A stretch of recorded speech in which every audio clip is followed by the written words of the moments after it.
ecco appunto, infatti è un periodo strano perché Se mi dovesse succedere una cosa del genere io E ce l'abbiamo tutti. Adesso concentrati e spingi.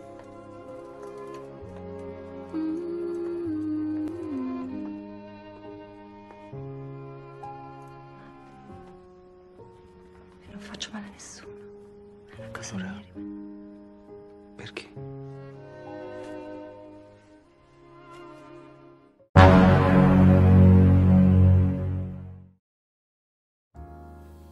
Film dibuka dengan memperlihatkan seorang penyiar yang nyeritain tentang eros, yaitu perasaan cinta yang ada dalam hubungan pacaran maupun suami istri. Lalu berpindah ke seorang pemuda bernama Nicola yang lagi nyetir sambil dengerin podcast itu. Tapi nasib Nicola agak kurang beruntung, di mana dia akhirnya mengalami kecelakaan.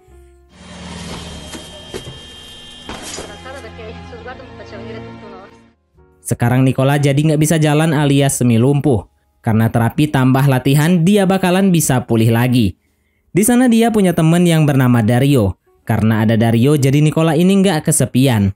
Kelihatan dari mereka yang masih tetap bisa main-main pakai kursi rodanya itu. Lalu mereka pun ditegur sama perawat di sana karena balapan kursi roda itu. Dan mereka disuruh balik ke kamarnya mereka masing-masing. Lalu pas mereka udah di kamar, Dario ini terus bilang kalau omongan-omongan dari dokter dan perawat itu semuanya omong kosong. Jadi jangan terlalu diturutin.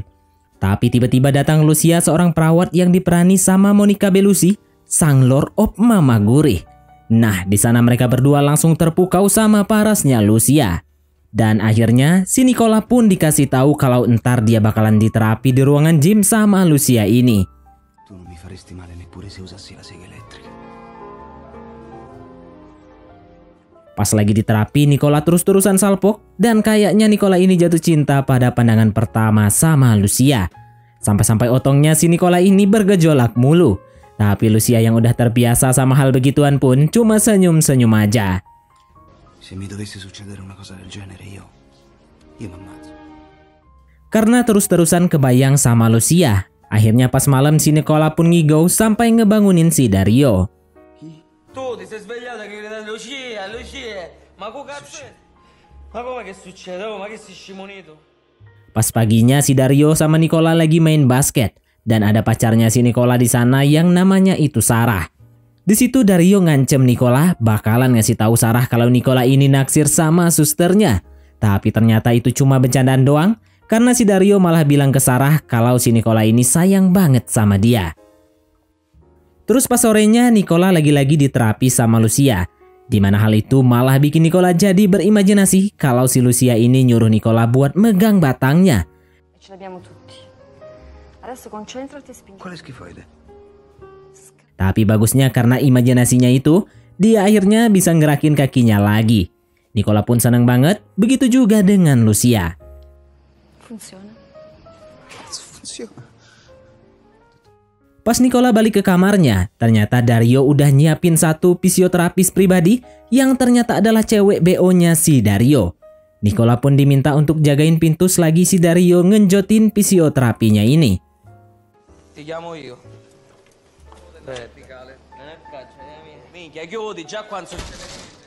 Tapi walaupun gitu, akhirnya juga ketahuan sama susternya pas si fisioterapi itu udah keluar. Di samping itu, si Nicola terus-terusan memperhatikan Lucia sambil ngejalani perawatannya itu. Padahal Sarah pacarnya juga terus dampingin dia. Sampai akhirnya si Nicola bisa berdiri sendiri walaupun masih belum terlalu lancar. Dan besoknya si Lucia mulai nyadar nih kalau Nicola ini tertarik banget sama dia. Nicola pun caper-caper dengan cara mau kabur untuk minum bir. Tapi si Lucia yang peduli ini ngeberhentiin dan nyuruh Nicola buat balik ke kamarnya. Pas malamnya si Nicola kebangun dengan melihat temannya yang lagi ngelakuin pergelaran budaya di sana. Nicola pun jadi ngerasa agak nggak nyaman.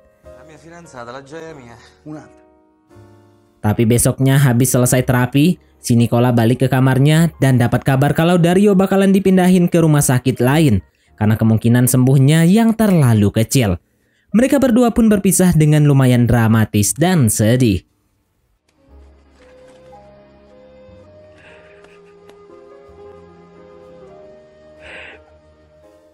Terus pas malamnya si Lucia pun pergi party bareng sama teman-temannya karena dia dalam waktu dekat bakalan kawin.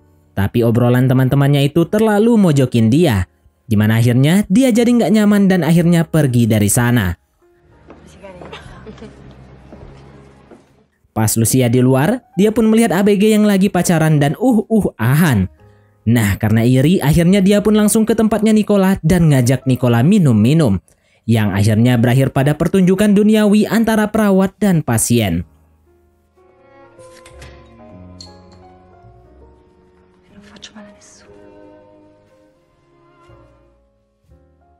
Yaitu ternyata pengejorotan itu pun jadi perpisahan antara mereka.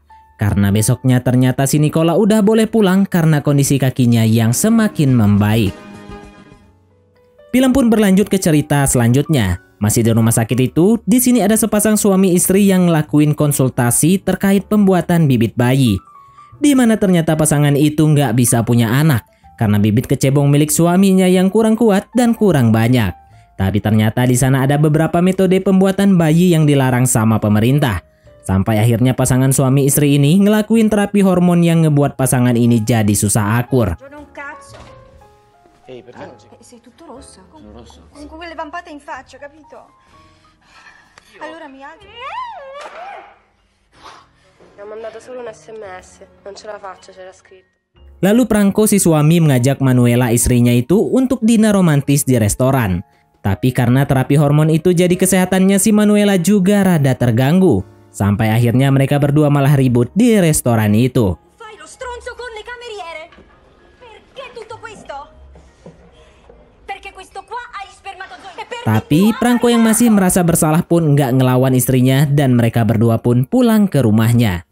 Pas malam sebelum tidur, Manuela minta maaf atas kejadian tadi di restoran. Dan akhirnya pasangan itu baikan lagi dan Franco pun cerita kalau mereka melakukan pembibitan di mana-mana. Sampai akhirnya 6 bulan kemudian atas arahan dokter, mereka berdua pun pergi ke Barcelona untuk ngelakuin program pembibitan bayi. Nah, di sana mereka terus ngikutin arahan dokter. Sampai akhirnya ada pasangan gila yang ngajak mereka buat berenang di lautan Mediterania.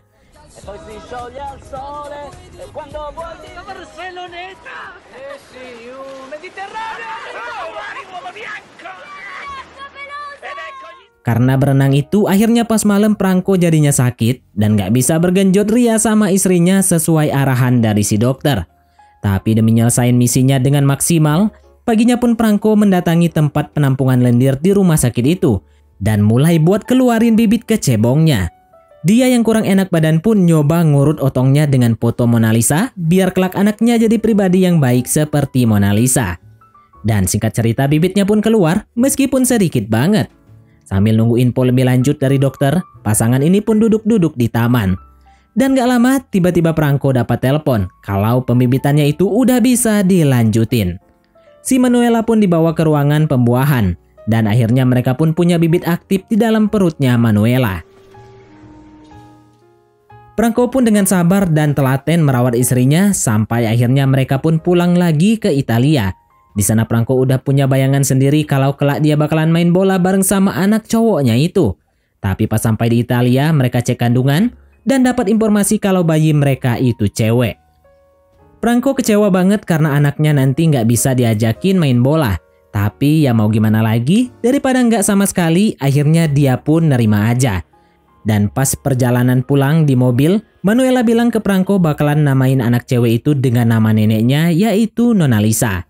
Franco pun langsung keinget sama bahan urutannya waktu itu dan tertawa dengan terpaksa.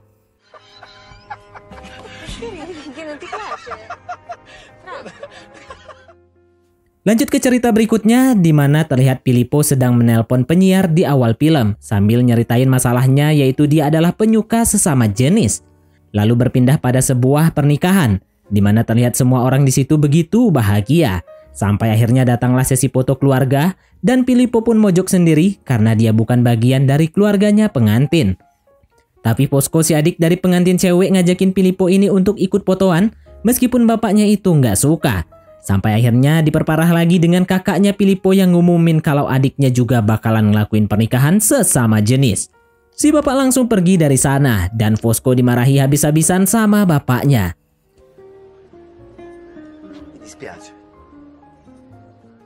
Fosco dinasehatin nih kalau pernikahan pelangi itu di sana dilarang dan bapaknya pun nggak suka banget. Apalagi menurut bapaknya manusia itu aturannya menikah dengan lawan jenis kayak Tarzan dan Jane. Tapi Fosco ini terus-terusan nentang bapaknya. Malamnya juga Fosco sama Filippo berdebat karena mereka nggak bakalan bisa nikah di sana. Tapi Filippo terus-terusan maksa Fosco buat pergi ke Spanyol biar mereka bisa nikah dengan aman.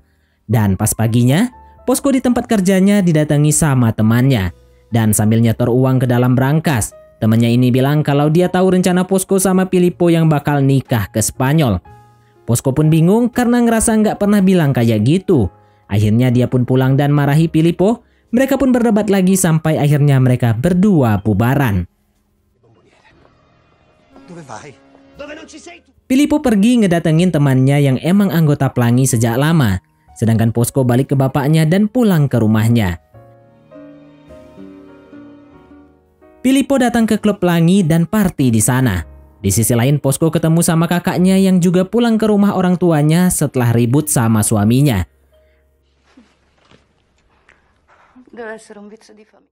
Pas Filippo mau pulang dari party, dia pun naik taksi. Yang ternyata itu adalah bapaknya Fosco. Bapaknya Fosco pun bilang ke Filippo kalau jangan terlalu gangguin anaknya. Karena pengaruh dari Filippo ini benar-benar nggak baik.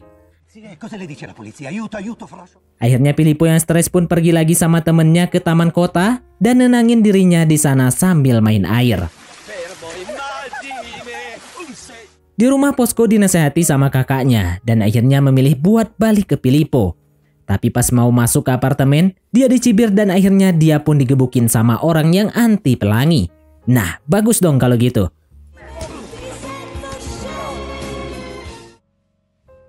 Pas Filippo datang ngejenguk, mereka pun akhirnya deal kalau mereka bakalan ke Spanyol dan nikah di sana. Nyampe di Spanyol, mereka pun siap-siap buat nikah dan mereka minta tolong seorang cewek bernama Cecilia buat jadi saksi mereka. Dan singkat cerita pasangan pelangi ini pun bisa menikah dan Cecilia melihat keseriusan mereka dengan tersenyum. Lanjut lagi ke bagian cerita terakhir, yaitu di mana ada acara keluarga dan salah satunya adalah Ernesto. Orang yang ngerasa hampa sama keluarganya sendiri yang kayak monoton banget. Dan pas itu tiba-tiba datang Cecilia yang kelihatannya asik banget. Pas nari pun entah kenapa si Cecilia ini ngajak Ernesto ke belakang lalu mempatuk Ernesto ini. Karena patukan itu, Ernesto pun malah jadi baper.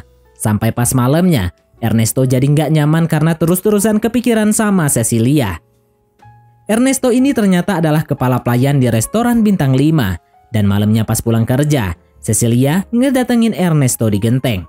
Mereka pun ngobrol-ngobrol. Tapi tiba-tiba datang dua pasangan sakne yang juga mau bergenjotan ria, yang ternyata adalah anaknya Ernesto.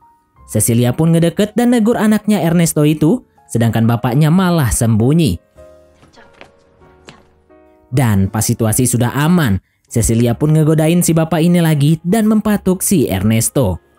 Ternyata Cecilia ini korban broken home, karena bapaknya itu ninggalin dia dari pas masih kecil. Padahal Cecilia tahu bapaknya itu sekarang jadi supir bus. Karena kurang kasih sayang dari bapak, jadi Cecilia pun minta perhatian dari Ernesto. Di mana dia bikin perjanjian kalau mereka bakalan jadi FWB, tapi Ernesto nggak boleh libatin perasaan.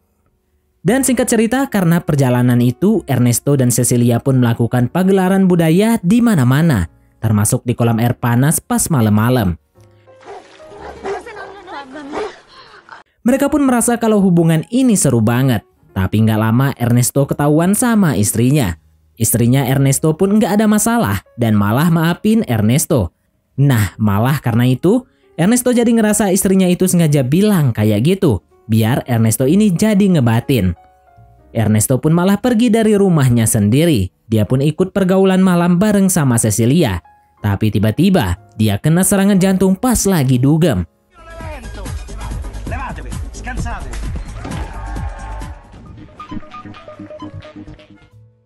Ernesto pun akhirnya dirawat di rumah sakit, yang bikin dia jadi sadar kalau pergaulannya Cecilia nggak cocok di dia. Dan mereka pun akhirnya memutuskan buat berpisah dan tetap jadi teman aja.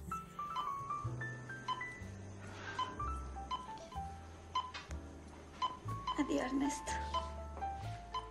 Cecilia pun ngambil foto anaknya bareng bapaknya sebagai kenang-kenangan karena dia bakalan pergi jauh dari sana.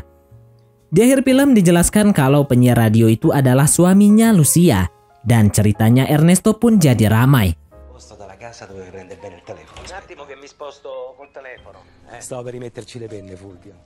Meskipun Ernesto terus-terusan ngenang Cecilia dengan duduk di genteng menutupi dirinya pakai selimut dan ngebacain puisi Cecilia. Dan film pun tamat. Baiklah, mungkin sampai di sini saja teman-teman untuk alur cerita film kita kali ini. Terima kasih buat teman-teman yang telah mengikuti alur cerita film ini sampai selesai. Sekian dari Mimin, sampai jumpa di konten berikutnya.